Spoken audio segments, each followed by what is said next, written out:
Okay, Assalamualaikum dan selamat sejahtera. Hai kepada semua pelajar-pelajar, cikgu ya.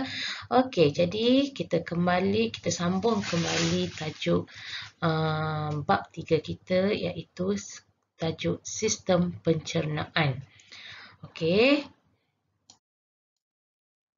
Jadi untuk sistem pencernaan, apa yang kita akan belajar pada kali ini ialah hasil pembelajaran yang perlu pelajar-pelajar semua dapat iaitu menghuraikan dan berkomunikasi mengenai pencernaan. Okey, kita tengok dulu apakah dia sistem pencernaan. Okey, apakah itu proses pencernaan? Okey, proses pencernaan adalah proses penguraian. Okey, penguraian makanan yang kompleks dan besar kepada molekul-molekul yang lebih kecil dan ringkas dan boleh larut supaya dapat diserapkan ke dalam sel-sel badan. Okey, kiranya kamu akan ada satu molekul makanan yang kompleks, yang besar. Okey, jadi apabila berlaku proses pencernaan ini, penguraian, kiranya kamu akan pecah-pecahkan. Dia akan dihancur-hancurkan menjadi kepada molekul yang lebih kecil dan ringkas. Kenapa? Supaya ia dapat diserap ke dalam sel-sel badan kita. Ini kerana sel-sel badan kita tu kecil. Jadi macam mana kalau contohnya kamu makan ayam? Okey, ayam peha, ayam KFC. Adakah ayam KFC seketul yang besar itu akan masuk ke dalam sel badan? Dia tak akan masuk dalam bentuk yang seketul macam tu. Jadi di sinilah pentingnya proses pencernaan. Dia akan menghancurkan dan menguraikan ayam tersebut menjadi kepada molekul yang lebih kecil supaya dapat diserap ke dalam sel-sel dalam badan kita. Okey, seterusnya kita lihat sistem pencernaan ni kita pecah kepada dua, iaitu sistem pencernaan secara fizikal dan juga secara kimia. Okey, apa perbezaan pencernaan fizikal dan kimia? Kita tengok ya. Fizikal ialah proses pemecahan makanan kepada cebisan kecil di dalam mulut, okey, iaitu menggunakan gigi, lidah dan juga air liur. Jadi, proses pemecahan kepada cebisan kecil ini melibatkan tiga, iaitu gigi, lidah dan air liur. Okey, jadi fizikal ini hanya berlaku di dalam mulut. Okey, selain itu juga untuk sistem pencernaan manusia dari segi fizikal selain di mulut, okey, pencernaan fizikal ini juga melibatkan proses peristalsis. Jadi, proses peristalsis ini berlaku di mana? Okey, jadi proses peristalsis ini dia boleh berlaku di esophagus. Okey. Sorry ya. Okey, jadi dia boleh berlaku di mana peristalsis? Di esophagus. Esophagus. Okey, jadi di sini proses peristalsis akan berlaku. Okey, seterusnya kita tengok juga sistem pencernaan kimia. Okey, apa dia sistem pencernaan kimia? Iaitu proses penguraian. Okey, proses penguraian makanan daripada molekul kompleks kepada lebih ringkas dengan bantuan enzim. Okey, ini kita akan belajar dalam slide yang seterusnya. Kita akan lihat, okey, di dalam badan kita, dalam sistem pencernaan kita terdapat beberapa jenis enzim. Dia akan menguraikan okey molekul yang kompleks apa, dia akan bertukar kepada molekul yang lebih ringkas. Molekul yang lebih ringkas ini pun ada dia punya nama yang tersendiri. Okey.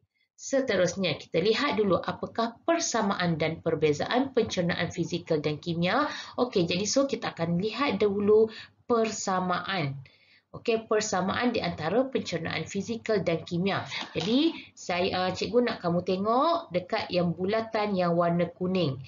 Okey, jadi ini merupakan persamaan bagi pencernaan fizikal dan juga pencernaan kimia. Jadi apa dia punya persamaan? Okey, kedua-dua pencernaan ini berlaku pemecahan makanan. Okey, jadi dia akan memecahkan makanan yang kompleks kepada molekul yang lebih ringkas. Dia pecah-pecahkan. Okey, kemudian selain itu juga, okey, persamaan yang kedua, pencernaan fizikal dan kimia ini berlaku di dalam salur pencernaan. Okey, nanti seterusnya kita akan lihat organ apakah yang terlibat di dalam sistem pencernaan kita. Okey, tak apa. Nanti kita akan belajar untuk slide yang seterusnya. Kita akan lihat ya gambar sistem pencernaan. Jadi untuk pencernaan fizikal dan kimia, okey, persamaan kedua, jadi kedua-dua ini berlaku di dalam salur pencernaan. Dia tak akan berlaku di kawasan lain. Dia tak akan berlaku dekat kita punya sistem pernafasan. Dia tak akan berlaku dalam paru-paru kita. Dia tak akan berlaku dekat dalam kita punya hidung, tak. Okey, jadi pencernaan hanya akan berlaku dalam salur pencernaan. Okey, sekarang kita pergi kepada pencernaan fizikal. Kita nak lihat perbezaan di antara pencernaan fizikal dan juga pencernaan kimia. Okey, kita tengok pencernaan fizikal di mana dia berlaku. Okey, untuk pencernaan fizikal dia berlaku di dalam mulut sahaja. Tetapi pencernaan kimia dia bukan hanya berlaku di mulut, dia ada beberapa tempat lain di dalam sistem pencernaan berlaku pencernaan kimia. Okey, jadi untuk pencernaan kimia dia berlaku di mulut, di perut, di duodenum dan juga di usus. Okey, ini perbezaan fizikal dan kimia. Okey, perbezaan yang kedua pula, untuk pencernaan fizikal dia tidak melibatkan enzim. Okey, berbeza dengan pencernaan kimia. Okey, untuk melakukan proses pencernaan kimia, dia memang memerlukan bantuan enzim untuk memecahkannya kepada molekul yang lebih ringkas. Okey, ini perbezaan yang kedua. Okey, seterusnya, ini adalah struktur sistem pencernaan manusia. Okey, jadi kamu boleh tengok ini gambar ni kamu boleh tengok dalam buku teks ya. Okey, jadi sistem pencernaan akan bermula daripada mulut. Kenapa bermula daripada mulut? Okey, dari mulut kita ambil makanan, kita makan. Jadi kamu makan menggunakan mulut. Okey, makanan kamu masukkan dekat mulut, kemudian kamu akan kunyah. Bila kunyah ini sudah berlaku sistem pencernaan. Pencernaan apa yang berlaku di mulut, kelas? Jadi yang berlaku di dalam mulut adalah pencernaan fizikal di mana berlaku pemecahan makanan. Okey, dia menghancurkan makanan kepada molekul yang lebih ringkas. Dia pecahkan sahaja makanan. Dia tak jadikan, tak tukarkan kepada bentuk apa-apa lain lagi. Dia hanya hancurkan dahulu. Jadi ini berlaku pencernaan fizikal. Kamu boleh nampak kan? Kamu kunyah. Okey, kunyah makanan tu. Kamu hancurkan makanan tu. Menggunakan apa dalam mulut? Ingat kelas? Okey, kita ada gigi, air liur dan juga mulut. Okey, seterusnya, makanan kamu dah makan dekat mulut. Okey, kemudian ni kelenjar air liur, ni gigi kamu ya. Ni gigi. Okey, so sebab tu saya kata proses pencernaan fizikal dia melibatkan 3, mulut, gigi dan juga kelenjar air liur. Okey, daripada mulut, setelah dihancurkan, kamu dah kunyah-kunyah makan, makanan itu akan masuk ke dalam esophagus. Dia akan masuk ke dalam esophagus. Ketika masuk ke dalam esophagus ini, makanan yang kita telah hancurkan kita panggil sebagai bolus. Macam mana bolus ini dia boleh bergerak di dalam saluran esophagus ni?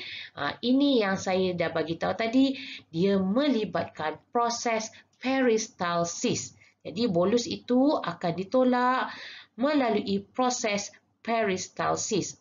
Bolus ditolak, menjalankan proses peristalsis, kemudian dihantarkan ke mana, kelas? Dihantarkan ke perut. Jadi bolus tu pun masuk ke dalam perut. Dalam perut ini akan berlaku pencernaan kimia. Jadi di dalam perut ini nanti untuk next slide kita akan tengok terdapat beberapa enzim yang terdapat dalam perut yang membantu bolus ini dicernakan kepada molekul yang lebih ringkas. Selepas dihantar ke perut, makanan tersebut yang telah dihancurkan akan dihantar pula ke duodenum. Ini duodenum kamu. Yang warna kuning, bukan yang warna hijau ya. Hijau ini adalah pundi hempedu. Okey, daripada duodenum, okey, dia akan dihantarkan kepada usus kecil ni. Yang tengah-tengah ini adalah usus kecil. Okey, dia berlipat-lipat ya. Usus kecil kita adalah sangat panjang. Jadi sebab itu dia berlipat-lipat untuk menambahkan keluasan permukaan usus kecil. Okey, selepas dihantar ke usus kecil, okey, semua makanan yang telah dipecahkan, telah diuraikan menjadi molekul yang paling ringkas diserap di usus kecil. Ingat ya, saya nak ingatkan semua yang telah diringkas. Ingat ya, makan molekul yang paling ringkas berakhir di usus kecil. Okey, jadi di usus kecil, semua molekul yang paling ringkas akan diserap masuk ke dalam sel-sel dalam badan kita. Okey, kemudian yang mana pula yang akan pergi ke usus besar sebab yang dah molekul ringkas semua dah diserap di usus kecil. Ya, jadi yang akan pergi ke usus besar ini adalah makanan yang tidak dicernakan. Jadi makanan yang tidak dicernakan ataupun molekul yang tidak dicernakan yang tidak diperlukan oleh badan akan ditolak masuk ke usus besar. Jadi ni benda yang kita dah tak nak, badan kita dah tak perlu. Sebab tu dihantar ke usus besar. Ya, usus besar. Yang makanan yang kita perlu, diperlukan oleh badan, semua telah diserap melalui usus kecil. Okey, selepas dia pergi ke usus besar, okey, makanan yang kita dah tak perlukan dihantar ke usus besar. Okey, nampak ya ni usus besar yang keliling ni. Ni usus besar, kemudian dia akan dihantar ke rektum. Okey, rektum ini adalah tempat pengumpulan najis. Semua makanan yang tidak tercerna, yang tidak diperlukan oleh badan akan dikumpulkan di sini. Jadi ini kita pengumpulan tinja lah. Tinja. Bahasa lembut kita panggil tinja. Jadi tinja tu apa? Makanan yang tidak diperlukan oleh badan kita. Jadi sebab tu dia dibuang. Okey, ditolak, kumpul di rektum. Okey, kemudian dia akan dikeluarkan melalui tubuh. Okay, jadi ini adalah sistem pencernaan manusia. Jadi kelas kamu perlu ingatlah aliran, okey, aliran untuk sistem pencernaan manusia. Seterusnya, okey, ini yang saya terang, okey, ini penerangan dia yang lebih ringkas. Ini kamu boleh lihat ya dalam buku teks. Okey, jadi di mulut kita tengok makanan dikunyah oleh gigi. Okey, kamu makan, kita akan kunyah.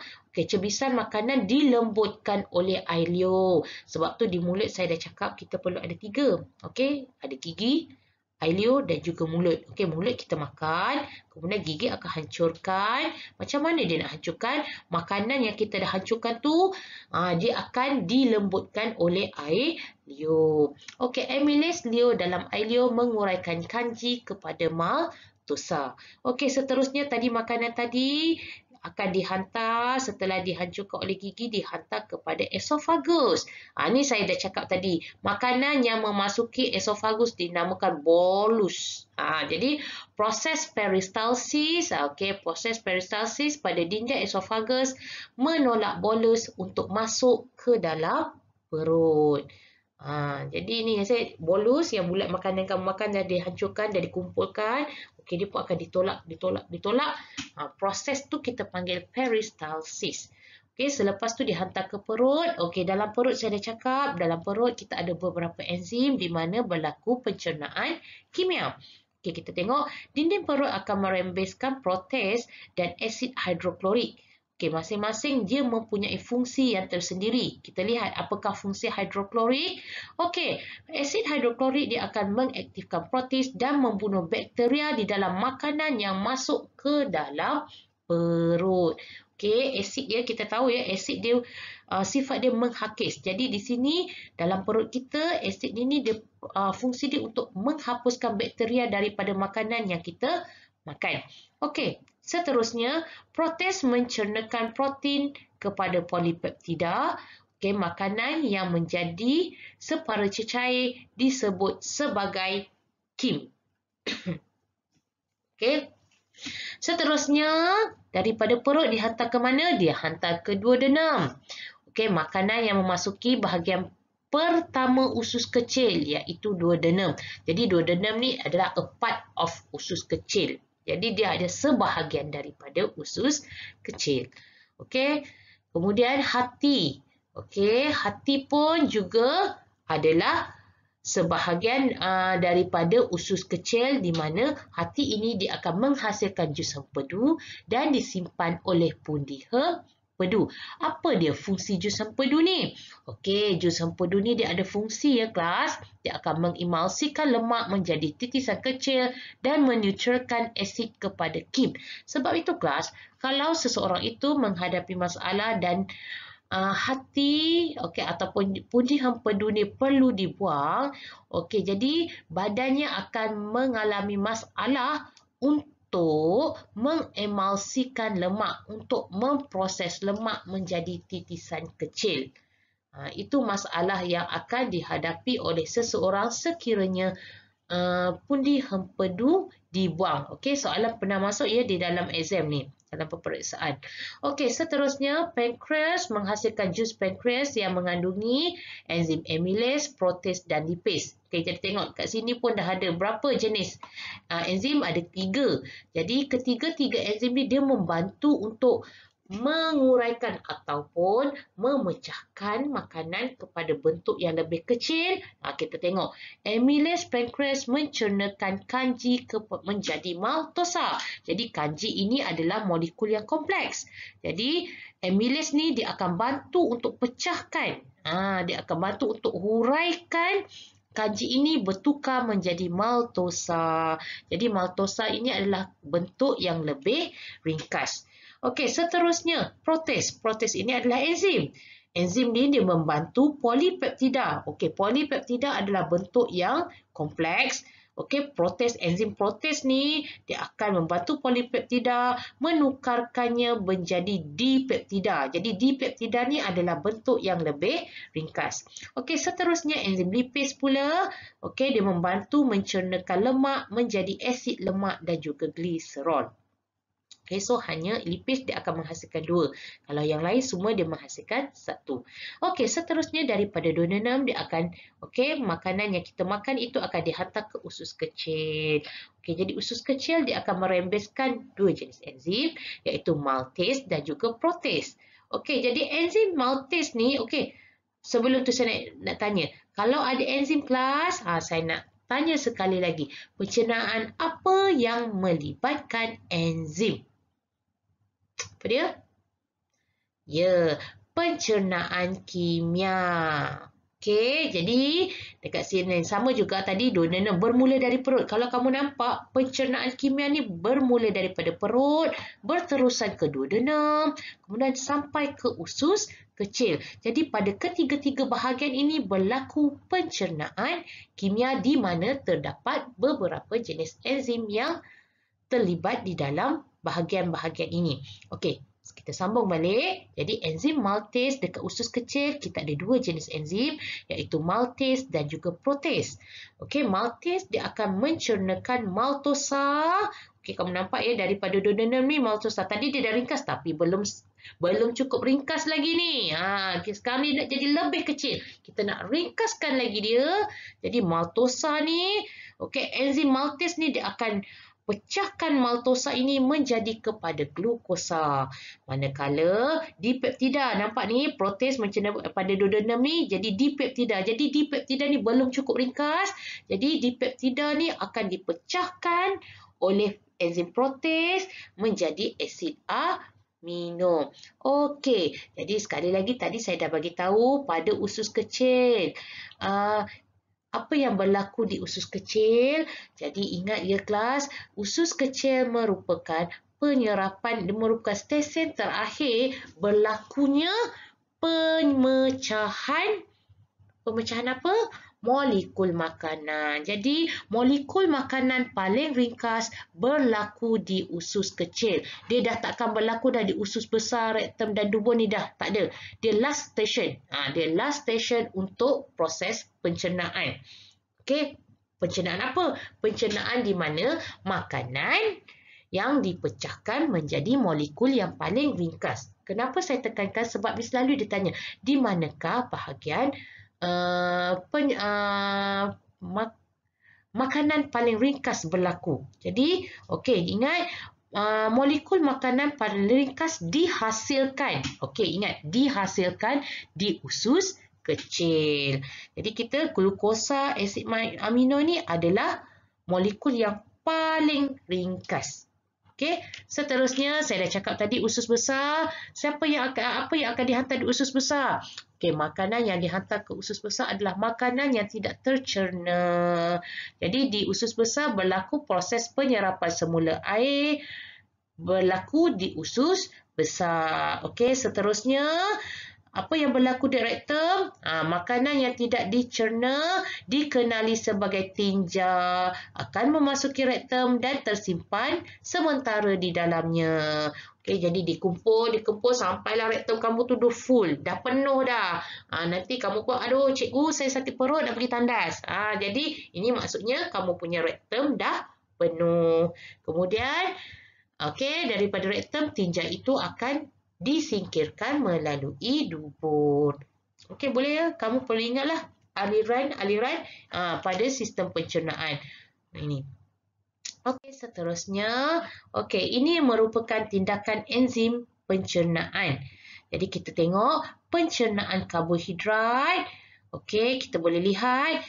Jadi ini adalah dia punya molekul kompleks dia. Okey, jadi molekul kompleks karbohidrat, okey, kanji. Kemudian dengan bantuan amylase. Amylase ni apa kelas? Amylase ni adalah enzim. Okey, enzim ini yang membantu kanji ini ditukarkan menjadi bentuk yang lebih ringkas, molekul yang lebih ringkas iaitu maltosa. Kemudian maltosa ini dia belum cukup ringkas lagi ni. Kita nak pecahkan lagi je lagi. Okey, maltosa ini dibantu pula dengan enzim maltase, barulah dia ditukarkan kepada glukosa. Jadi ini adalah untuk pencernaan karbohidrat. Karbohidrat ni apa kelas? Ya, ini adalah salah satu daripada kelas makanan yang kita dah belajar. Kita ada 7. Okey, jadi ini makanan yang penting dalam badan kita. Kita perlu ambil karbohidrat, protein dan juga lemak. Jadi ini kita tengok pencernaan bagaimana untuk karbohidrat daripada molekul yang kompleks kita pecahkan kepada molekul yang paling ringkas.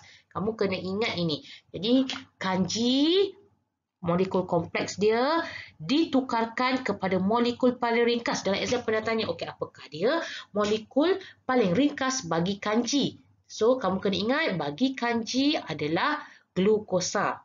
Okey, kadang-kadang dia tak menggunakan kanji. Dia akan tanya karbohidrat. Apakah molekul paling ringkas bagi makanan karbohidrat?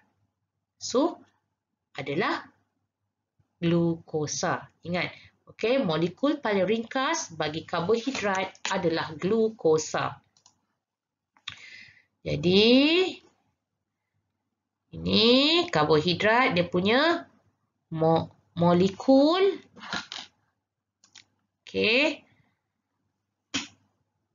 Molekul paling ringkas. Okey, ini paling ringkas. Ni untuk apa? Untuk karbohidrat.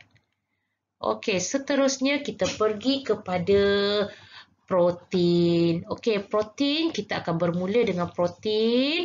Okey, kita tengok ni protein. Okey, ni molekul kompleks. Okey, dengan bantuan enzim di dalam perut, enzim protease di dalam perut, dia akan ditukarkan kepada polipeptida. Belum cukup ringkas. Polipeptida ni ada dipecahkan pula. Okey, diringkaskan, dihancurkan, diuraikan pula di pankreas dengan bantuan enzim protease.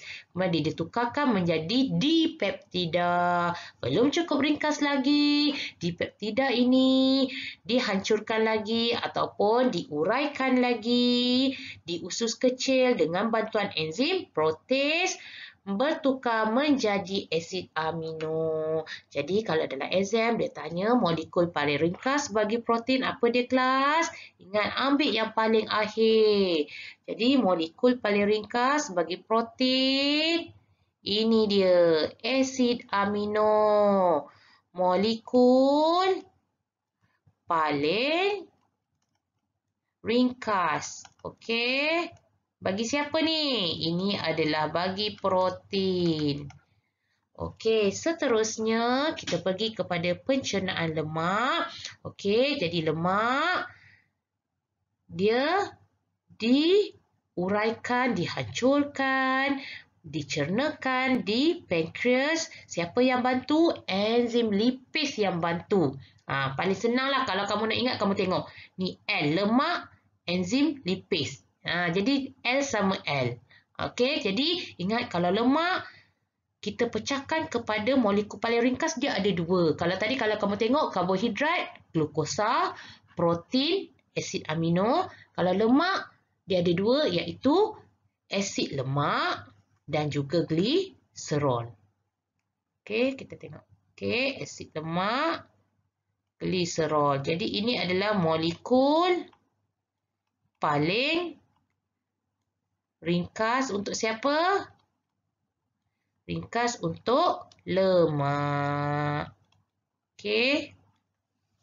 Okey, seterusnya.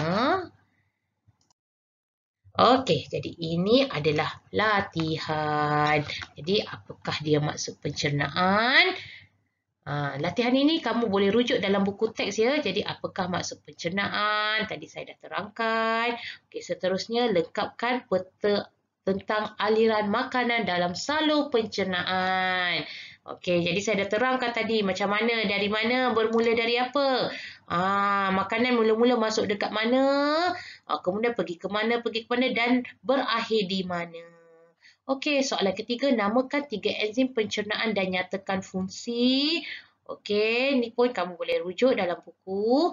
Okey, seterusnya, seorang lelaki telah mengalami ketumbuhan pada pankreas dan telah menjalani pembedahan untuk membuang pankreasnya. Terangkan kesan terhadap proses pencernaan lelaki tersebut. Okey, jadi saya nak kamu buat ni salin dalam buku latihan. Okey, kita akan bincangkan jawapan dalam kelas kita yang seterusnya. Okey, jadi saya rasa itu sahaja untuk kali ini, untuk topik kali ini. Kita jumpa untuk kelas yang seterusnya. Okey, bye dan selamat sejahtera.